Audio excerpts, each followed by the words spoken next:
Hey everyone, so in this video we'll be solving the question permutations from the CSES Introductory Problem Set.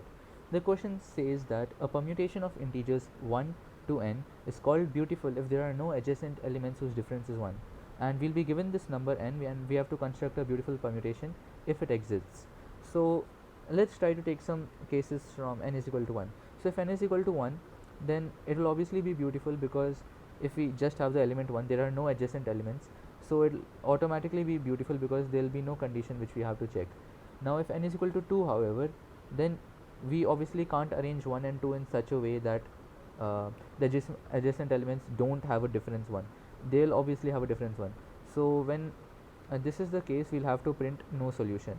And if n is equal to 3 also, no matter how we arrange it, like 1 3 2, then 3 and 2 will have a difference 1. So we can't arrange n is equal to 3 also in any way that they don't have any adjacent elements whose difference is 1. But if from 4 and above, there's actually a trick. Now let's try to take that. So first I'll just do that. If n is equal to 2 or n is equal to 3, so I'm tackling the edge cases here. I will see out this no solution. If n is equal to 1, then we'll just do the following step I'm about to tell you. But let's just try to consider n is equal to 4. Okay, so if we do something like 1 2 3 4, obviously this is wrong.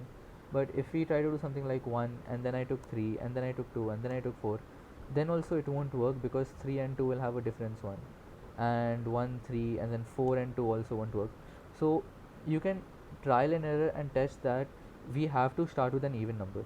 So if you take 2 and then to not get a adjacent difference as 1, I'll have to take the next even number, right, which is 4.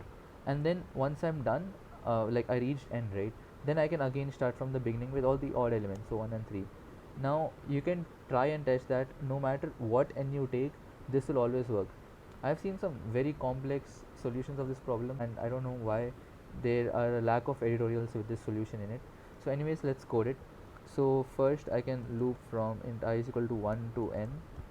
So and then if it is an even number, I'll print it.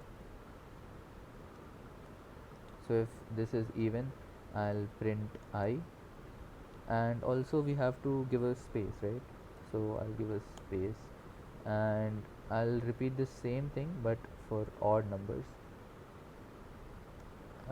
Also there was a better way. I could have just done I plus is equal to 2 and modify the conditions that way, but this also works. There's no harm in it.